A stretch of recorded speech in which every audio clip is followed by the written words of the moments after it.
Estamos na ponta da linha com o Marcelo Coutinho, o Celão.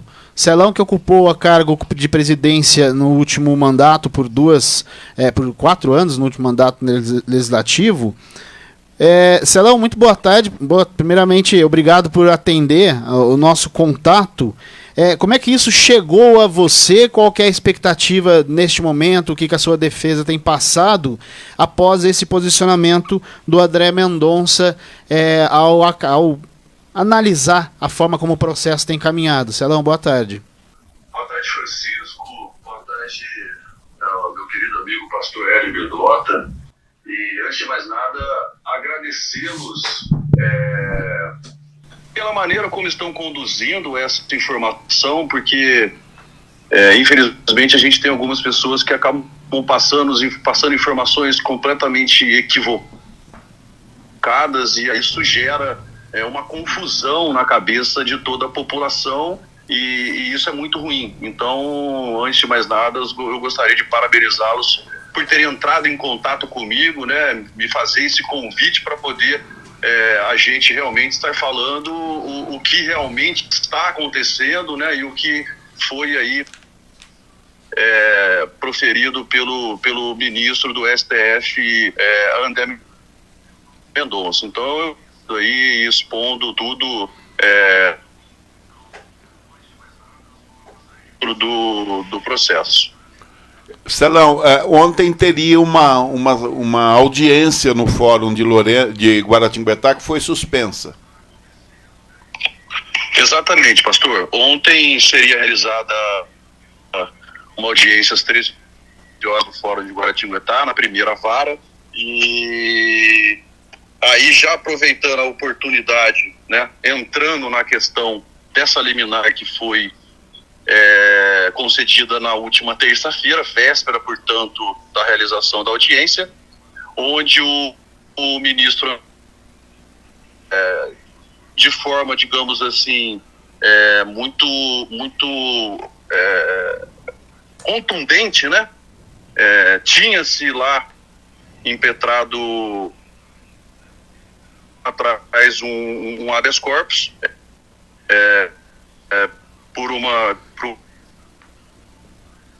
e essa mesma defesa, na semana retrasada, né, 15, 10 dias antes mesmo aí da realização da audiência, provocou novamente o relator, passando para ele a informação que nós já teríamos uma audiência marcada de primeira instância na primeira vara de Guaratinguetá, mas que antes da realização dessa audiência, né, o habeas corpus ele precisaria ser apreciado.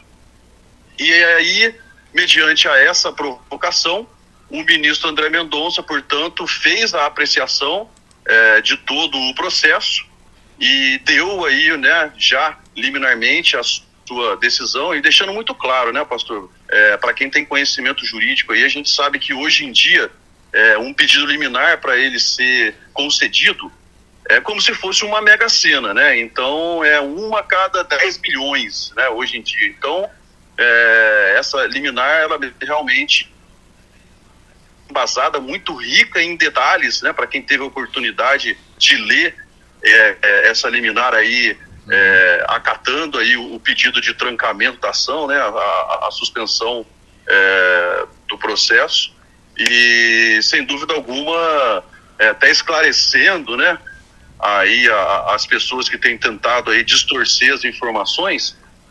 Quando você tem no corpo de um processo, né, mais de um réu, e por mais que tenha sido, né, uma outra defesa que tenha impetrado com esse habeas corpus, obviamente que ele é extensivo, né, a todos os demais réus que fazem parte do processo. Cito aqui um exemplo, só vou pedir para finalizar essa parte, pastor. Eu vou citar um exemplo aqui clássico que aconteceu inclusive dentro desse processo. Quando do meu retorno à Câmara Municipal de Guaratinguetá, no mês de agosto de 2020, obviamente que quem impetrou com o habeas corpus foi a minha defesa. E automaticamente, nesse habeas corpus, os desembargadores da 12ª Câmara do Tribunal de Justiça, eles estenderam a minha decisão, a decisão que foi solicitada para a minha defesa, para os demais servidores da Câmara Municipal. Eles retomaram os cargos deles juntamente comigo, sem, obviamente, terem feito esse pedido através do habeas corpus, porque as próprias defesas entenderam o seguinte: olha, já tem o pedido do vereador lá de retomada do mandato. Então, obviamente, se o vereador, né, tiver aí sucesso nesse habeas corpus, será estendido para os demais. E foi exatamente o que aconteceu.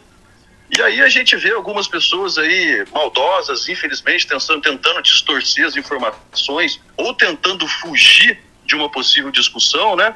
Dizendo que essa decisão do STF ela só vale pro fulano tal e para fulana tal.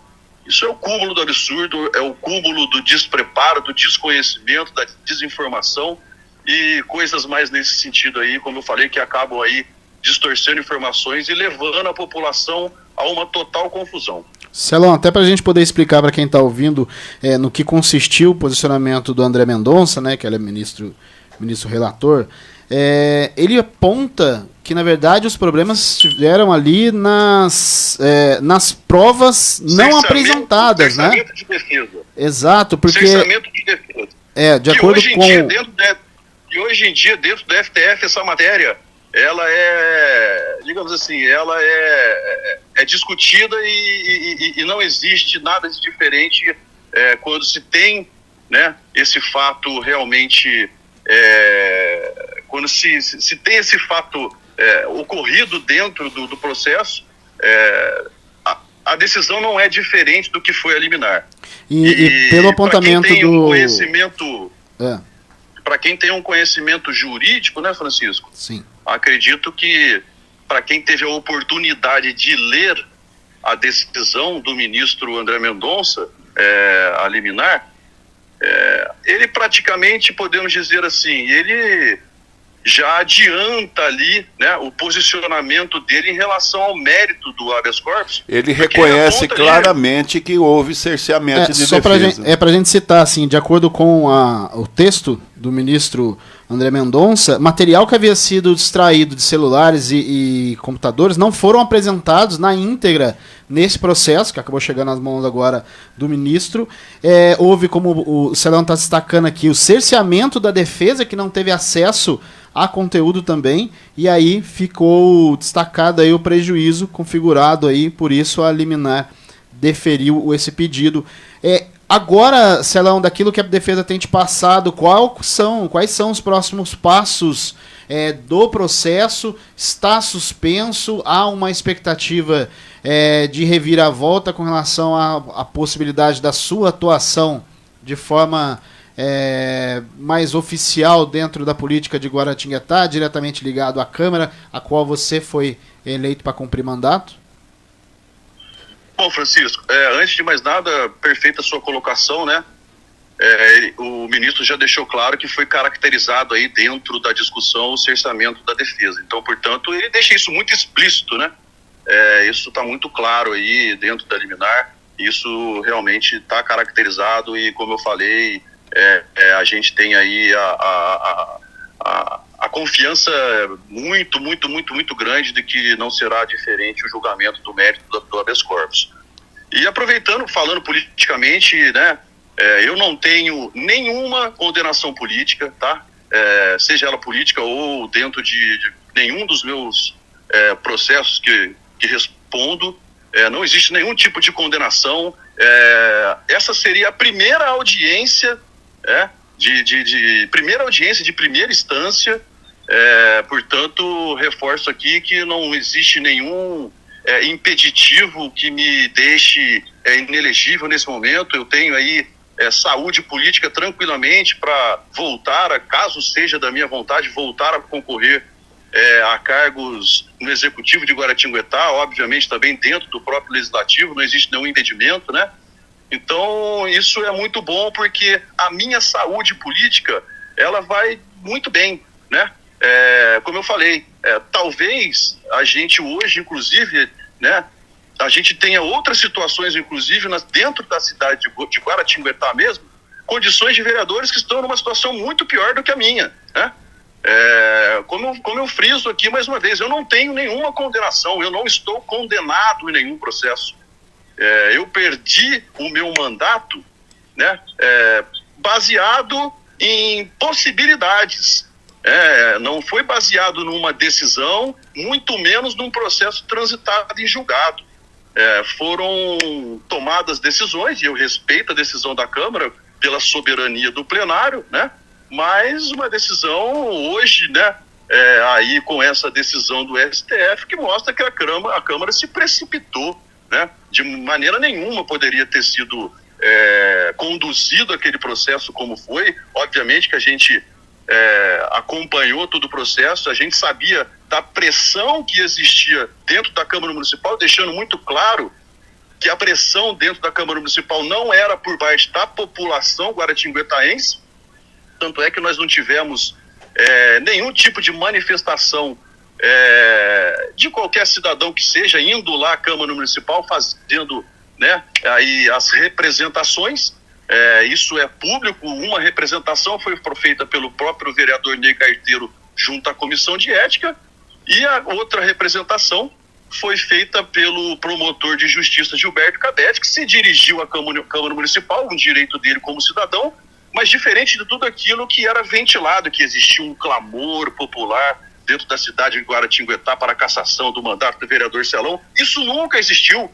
Tanto é que de ontem para hoje eu não consegui, e aproveito aqui a oportunidade do seu programa para estar respondendo a todos os meus amigos, colegas de Guaratinguetá, de Aparecida, de São José de São Paulo, do Rio de Janeiro, de todas as pessoas que me enviaram as mensagens, e que para mim é um sentimento totalmente inverso daquilo que foi tentado ser vendido à população de Guaratinguetá, naquele momento de algo, como eu falo e repito até os dias de hoje, algo que ainda não se tem uma decisão, algo que ainda não se tem uma condenação.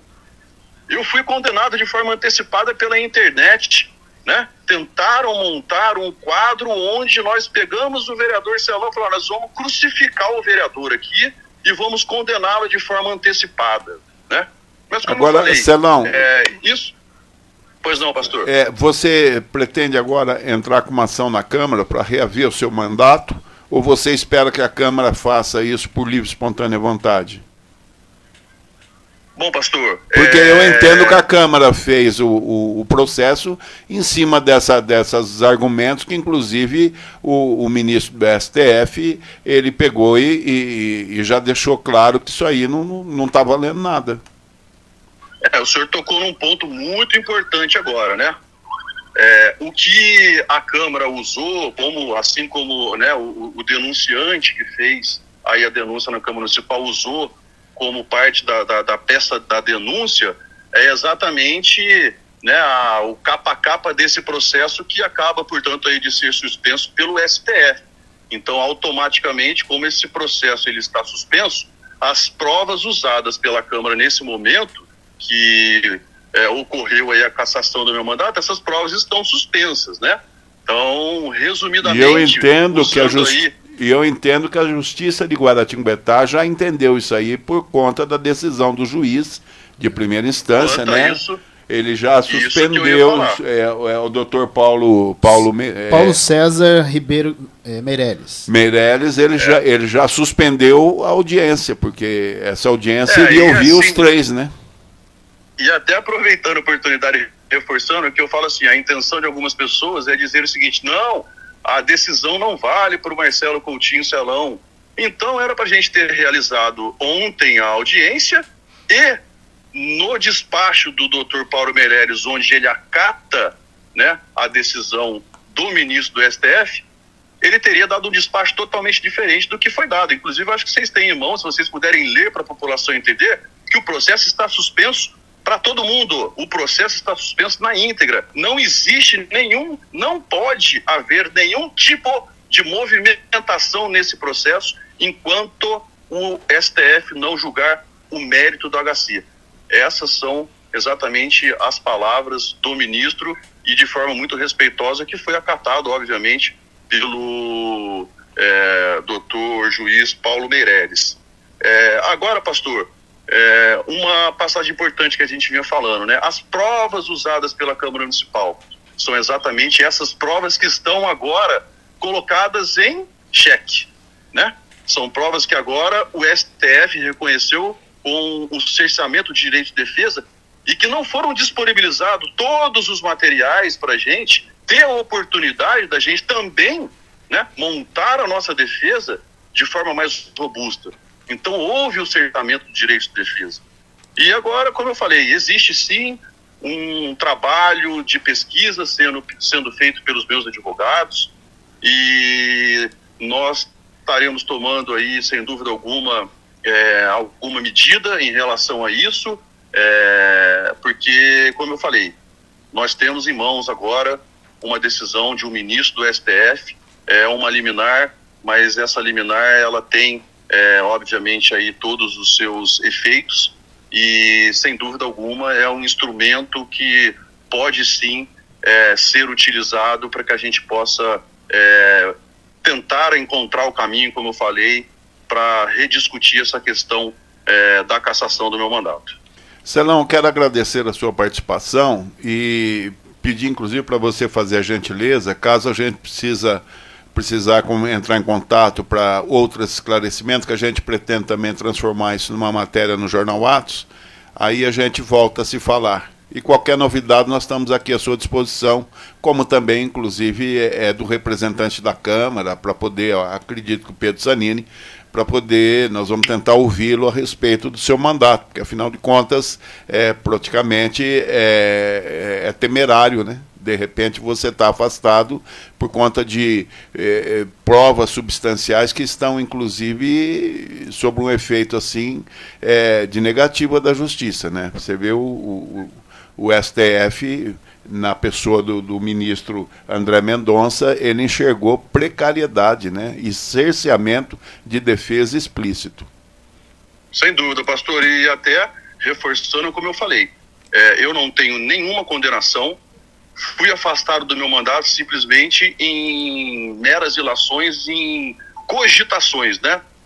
São peças que foram aí anexadas junto da defesa, mas que não existe nada comprovado, né? Não tem nada concreto, não tem nada transitado em julgado. Isso é muito bom deixar claro para a população de Guaratinguetá, inclusive reforçando, como eu falei, a minha saúde política, ela está 100% em dia, estou apto para voltar, se for ao caso, a esse mandato e também a concorrer a qualquer tipo de cargo dentro aí do pleito no ano de 2024. Celão, só para conclusão, os dois funcionários da Câmara, eles voltaram na ativa, no trabalho? Os funcionários, inclusive, como eu falei, reforçando, eles voltaram, pastor, baseados exatamente na primeira no meu habeas corpus, né? Eu impetrei com o habeas corpus no ano passado, e esse habeas corpus ele foi julgado procedente, e mediante a esse habeas corpus que concedeu o retorno do meu mandato, foi, portanto, estendido aí aos demais servidores da Câmara Municipal. Muito bem, não tem nenhum processo administrativo contra os dois servidores, né? Você é o único penalizado, por enquanto. Exatamente, exatamente. Celão, muito obrigado. Um abraço, sucesso nesse processo. Um forte abraço a todos.